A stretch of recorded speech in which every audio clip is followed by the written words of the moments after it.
Prince Harry discusses Tiara Gate from his perspective. Prior to the wedding, Duke denies, declaring, "What Meghan wants, Meghan gets," as he describes the remarkable exchange with Queen's confidant Angela Kelly, who gave him a look that made me shudder. In his memoir, Prince Harry goes into great detail about his Tiara Gate argument with one of the Queen's closest advisors. In the book Spare, he disputes that during an argument over a tiara the Queen lent to Meghan for her wedding to Harry, he said angrily, "What Meghan wants, Meghan gets," to Angela Kelly, his grandmother's dresser.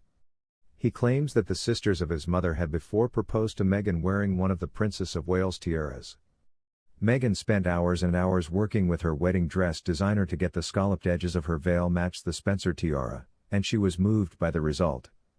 However, Harry claims that the Queen reached out to the couple just before their May 2018 nuptials and offered Meghan access to her collection of tiaras. "She even invited us to try them on in Buckingham Palace," according to Harry. "Do come over," she said, "in my memory." Harry describes what happened as an incredible morning. Harry had never been there before when they were led into his grandmother's personal dressing room, which was located adjacent to her bedroom. The Queen was standing next to a jeweler who was knowledgeable about the background of each stone in the royal collection. The doctor's daughter from Liverpool, Ms. Kelly, who served as the monarch's personal dresser and confidant and was referred to the courtiers as AK-47 due to her assertive demeanor, was also present. According to Harry, the Queen requested that Meghan view 5 exquisite tiaras, 2 of which featured emeralds and aquamarines. The Queen then remarked, "Tiaras suit you." To Meghan, the Queen suggested Meghan try the piece on with her hairdresser before the wedding day once she had chosen one. Harry, however, claims that the dresser was unresponsive when he later attempted to get in touch with Ms. Kelly to obtain the tiara for the practice session.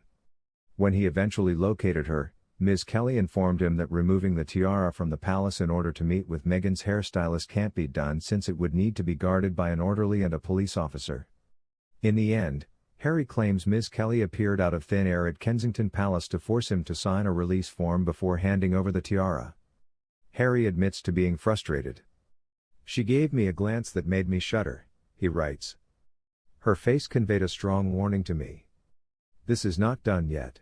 Instead, Markle wore Queen Mary's diamond bandeau, which features a 10-diamond brooch that Mary of Teck received as a bridal present from the County of Lincoln in 1893, as its focal point. One of the many challenges Meghan is alleged to have encountered when trying to put together her wedding attire was the tiara story. Harry alleges that spirited debates took place in the palace's back hallways on whether Meghan should or could wear a veil.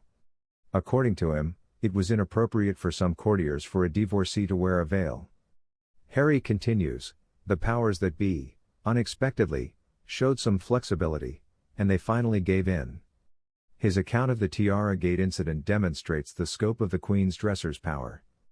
Ms. Kelly started out as an assistant dresser in the royal household but quickly worked her way up and was given the keys to the Queen's precious jewelry collection.